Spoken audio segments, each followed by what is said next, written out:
क्या आप भी जानना चाहते हैं कि अगर आपने एजीपी लिमिटेड फार्मास्यूटिकल कंपनी में 2018 में सिर्फ 1 लाख रुपए इन्वेस्ट किया होता तो आपको ये कंपनी हर साल कितना डिविडेंड देती, कितना बोनस देती, आपका टोटल कैपिटल गेन कितना बन जाता, टोटल डिविडेंड कितना बनता, टोटल एनुअलाइज रिटर्न कितना बनता, टैक्स कितना करता और डॉलर में आपका कितना रिटर्न बनता। कंप्लीट इन्फॉर्मेशन होगी इस वीडियो में। शुरू करते हैं जी। तो एजीपी की हम केस स्टडी करेंगे जिसमें हम लमसम इन्वेस्टमेंट 1 लाख रुपए इन्वेस्ट करेंगे और फिर हम देखेंगे कि हर साल ये कंपनी हमें क्या कुछ देती है और फिर फाइनल में हम बात करेंगे रिटर्न समरी की।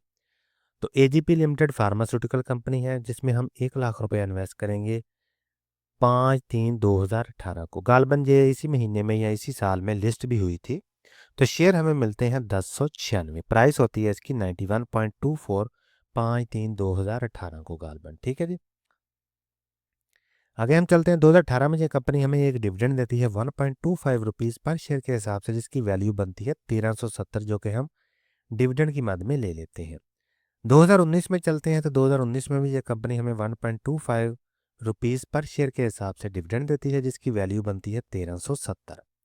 2020 में चलते हैं। तो 2020 में ये कंपनी हमें दो डिविडेंड देती है, 2 रुपये का और 1 रुपये पर शेयर के हिसाब से, जिसकी वैल्यू बनती है 2197 और 1096, जो कि हम डिविडेंड की मद में ले लेते हैं। 2021 में चलते हैं। तो 2021 में ये कंपनी हमें 1 रुपया पर शेयर के हिसाब से डिविडेंड देती है, जिसकी वैल्यू बनती है 1096। 2022 में भी ये कंपनी हमें 2.5 रुपीज़ पर शेयर के हिसाब से डिविडेंड देती है, जिसकी वैल्यू बनती है 2740 रुपीज़, जो कि हम डिविडेंड की मद में ले लेते हैं। 2023 में चलते हैं। तो 2023 में ये कंपनी हमें 2 रुपये पर शेयर के हिसाब से डिविडेंड देती है, जिसकी वैल्यू बनती है 2192। 2024 में भी ये कंपनी हमें 2.5 रुपीज़ पर शेयर के हिसाब से डिविडेंड देती है, जिसकी वैल्यू बनती है 2740। ठीक है जी। और 2025 में ये कंपनी हमें दो डिविडेंड देती है, 4 रुपये का और 2 रुपये पर शेयर के हिसाब से, जिसकी वैल्यू बनती है 4384 और 2192 रुपीज़, जो कि हम डिविडेंड की मद में ले लेते हैं। ये पे आउट डेट्स हैं, ठीक है जी, डिविडेंड की। और ये हमारी बाय प्राइस की डेट है। तो यहाँ तक हमने देखा कि किस तरह हमने 1 लाख रुपए इन्वेस्ट किया और इस कंपनी ने हमें ईयर ऑन ईयर बेसिस पे कितना डिविडेंड दिया। बोनस हमें आज तक इसने कुछ भी नहीं दिया। अभी हम बात करेंगे रिटर्न समरी की। तो रिटर्न समरी में चलते हैं। इसमें हम देखेंगे, ये देखेंगे हमारे पास शेयर हैं 1096। हमने जितने परचेज किए थे, क्योंकि कोई बोनस नहीं मिला इसलिए शेयर हमारे उतने ही हैं। और 2018 से लेकर 13 मार्च 2026 तक इसकी हम रिटर्न समरी जो है वो स्टडी करेंगे। प्राइस इसकी बनती है 203, 13 मार्च 2026 वाले दिन ओपनिंग प्राइस। ठीक है। जिस दिन आप ये वीडियो देख रहे होंगे हो सकता है ये प्राइस चेंज हो जाए, तो उसी हिसाब से इसका रिटर्न जो है वो चेंज भी हो सकता है। तो वैल्यू इसकी बनती है तकरीबन 2,23,000 रुपया। कॉस्ट हमारी कितनी आई है? 1 लाख रुपये। क्योंकि हमने 2018 में 1 लाख रुपया इन्वेस्ट किया है तो हमारी कॉस्ट कितनी आ गई? 1 लाख रुपया। अगर हम इसे आज सेल कर देते हैं तो हमारे पास जो अनरियलाइज प्रॉफिट आएगा वो तकरीबन 1,23,000 रुपया आएगा। ठीक है जी। और डिविडेंड की मद में हमने आज तक 21,372 रुपये का डिविडेंड जो है वो रिसीव कर चुके हैं हम।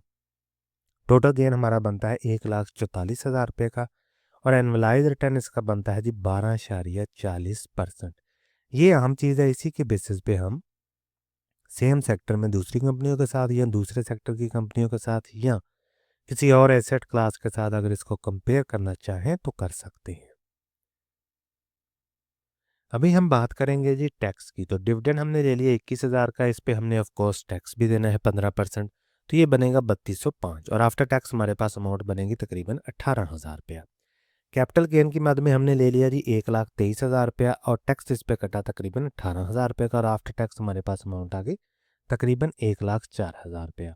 तो टोटल हमारा ग्रास में आ गया 1,44,000 रुपया। 2100 रुपया हमने टैक्स की मद में दे दिया और तकरीबन, और नेट हमारे पास गेन आ गया 1,23,000 रुपये। यहाँ पे आपने एक बात जहन में रखनी है कि NCCPL की फ़ीस, CDC की फ़ीस, ब्रोकर का कमीशन और कोई भी टैक्स हो वो मैंने ऐड नहीं किया। और दूसरे नंबर पे ये जो डिविडेंड है ये हमने ले लिया है, इस पे 15% टैक्स है। ये भी डिपेंड करता है हर साल FBR की पॉलिसी पे कि डिविडेंड पे कितना टैक्स कटना है। यूजुअली 15% ही होता है, लेकिन ये कम या ज़्यादा भी हो सकता है। और कैपिटल गेन जो है ये भी कम या ज़्यादा हो सकता है, डिपेंड करता है कि आपने शेयर को कब बाय किया और उस साल एफबीआर की क्या पॉलिसी थी लॉन्ग टर्म के लिए और शॉर्ट टर्म के लिए। ठीक है जी, ये भी डिपेंड करेगा, लेकिन यूजुअली हमने इसे कंसिडर किया है कि 15% ही है। आगे हम बात करेंगे इन्फ्लेशन की। तो इन्फ्लेशन को मैंने एडजस्ट नहीं किया क्योंकि हम पास की बात कर रहे हैं। अगर हम फ्यूचर की बात करेंगे तो इन्फ्लेशन को ज़रूर एडजस्ट करेंगे। अभी हम बात करेंगे डॉलर में रिटर्न की। शेयर हमारे पास आ गया 1096, प्राइस है इसकी 203 13 मार्च वाले दिन। डॉलर में इसकी वैल्यू बन रही है $800। कास्ट हमारी कितनी है, ये $904 की, क्योंकि हमने 2018 में 1 लाख रुपए इन्वेस्ट किया। तो 2018 में 1 लाख रुपए की जो वैल्यू थी वो 904 थी, 2018 में 5/3/2018 को। ठीक है जी। तो अनरियलाइज प्रॉफिट हमारे पास आ गया डॉलर में -104, यानी डॉलर में ये लॉस में चल रही है कंपनी।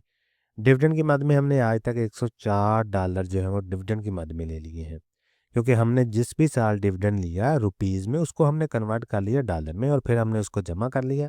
तो ये हमारे पास आ गया डॉलर में डिविडेंड। टोटल गेन हमारे पास आ गया -0.19। ठीक है जी, क्योंकि हमें कैपिटल गेन की मद में लॉस हो रहा है और डिविडेंड की मद में हमें प्रॉफिट है, तो ये हमारे पास आ गया -0.19। एनुअलाइज रिटर्न की बात करें तो वो ज़ीरो है, क्योंकि माइनस में हमारा प्रॉफिट चल रहा है। तो एजीपी की हमने केस स्टडी करी, जिसमें हमने ये जाना कि अगर हम इसमें 1 लाख रुपए इन्वेस्ट करते हैं तो हमें टोटल कितना गेन मिलता है, टोटल डिविडेंड कितना मिलता है और डॉलर में हमारा कितना रिटर्न बनता है। केस स्टडी करने का पर्पज़ यही होता है कि हमें पता चल सके कि पास में अगर हमने इस कंपनी में लमसम इन्वेस्टमेंट की होती तो हमारे पास कितना रिटर्न आता आज के दिन। और अगर आप इसी को फ्यूचर में ले जाएं, फॉर एग्जांपल आज आप 1 लाख रुपए इसमें इन्वेस्ट करते हैं और फ्यूचर में इस कंपनी के पे आउट सेम टाइप के रहते हैं और प्राइस का जो गेन है वो भी सेम टाइप का रहता है। ठीक है, तो फिर हमें इससे मिलता जुलता रिटर्न ही अगले 10 सालों में, 20 सालों में, या जितनी भी हमारी हमने रखना है इस शेयर को, तो उतने सालों में हमें इससे मिलता जुलता रिटर्न ही मिलेगा। डिपेंड करता है शेयर के पे आउट सेम रहे और शेयर की जो प्राइस है वो भी इसी तरह फ्लक्चुएट करती रहे या इस तरह गेन करती रहे, तो हमें इससे मिलता जुलता रिटर्न ही मिलेगा। ठीक है जी। हाँ, अगर जो प्राइस है वो ज़्यादा हो जाए तो हमें गेन बढ़ जाएगा, पे आउट ज़्यादा हो जाए गेन बढ़ जाएगा। अगर प्राइस कम हो जाए, पे आउट कम हो जाए, तो जो गेन है हमारा कैपिटल गेन या डिविडेंड वो इससे भी कम हो जाएगा। तो ये डिपेंड करता है। ठीक है जी। तो ये हमने केस स्टडी की है जी एजीपी की लिमिटेड की, जिसमें हमने ये सारी चीज़ें जो है वो जानी है। कोई भी सवाल हो कमेंट सेक्शन में ज़रूर पूछें। मिलते हैं अगली वीडियो में, तब तक के लिए अल्लाह हाफिज़। कोई भी आपने किसी भी केस स्टडी करवानी हो शेयर की तो आप कमेंट सेक्शन में ज़रूर बताएं, मैं ट्राई करूँगा उस शेयर की केस स्टडी बनाने की।